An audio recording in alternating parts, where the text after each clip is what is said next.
Good morning, everyone. I facilitated a memorial service yesterday after church.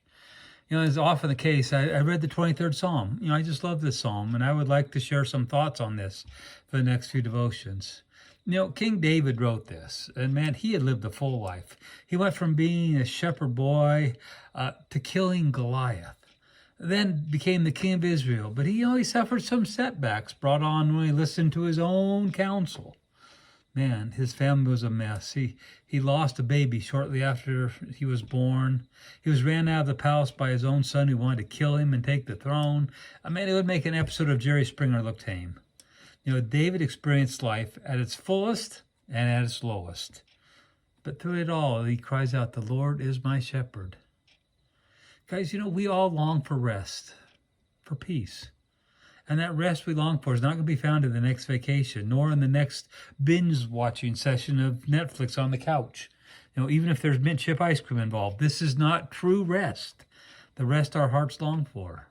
True rest for the soul is found when we listen to the Good Shepherd. The promise here, is not a life without pain, but the fact that he'll walk with us through this valley. When we say yes to Jesus, man, he gives us this wonderful gift of his presence. There's no place King David would rather be. He wrote, "One day in your court is better than 1,000 elsewhere." Here's where we find rest for our weary souls. "The Lord is my shepherd, I shall not want. He makes me lie down in green pastures. He leads me beside still waters." And let him lead you to a place where you'll find rest. Like I mentioned earlier, he doesn't promise a life free from pain, but rather a life with him. In John 10, Jesus uses the term good shepherd of himself. He goes on to say, the sheep hear his voice and they follow him.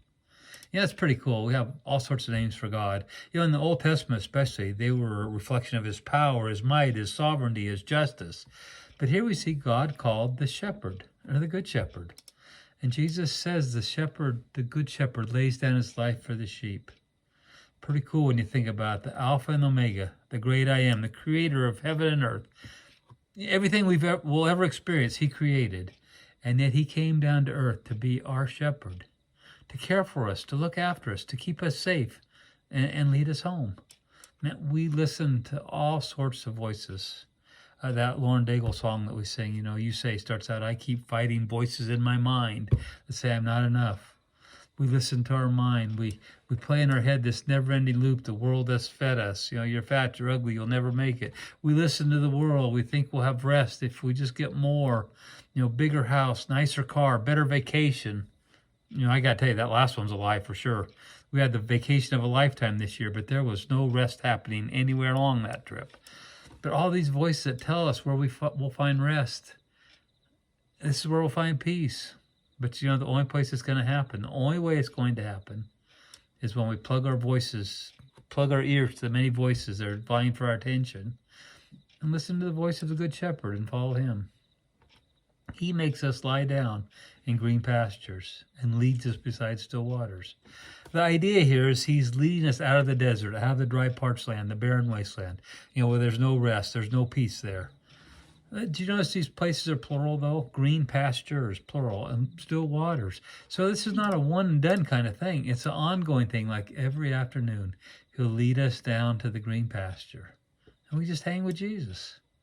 We follow his voice. And he'll lead us to find rest for our weary souls. It all comes down to trust. Do you trust God who is faithful? Or are you still trusting in yourself? I got to tell you guys, from years of listening to the people and how they shipwreck their lives, we could do better by trusting a God who really loves us and has our best interests at heart. So much so, he was willing to come to earth and suffer and die a horrible death to redeem us. We have a good shepherd. And listen to his voice and follow him. And he'll give us rest for our weary souls. Love you guys. Have a great day.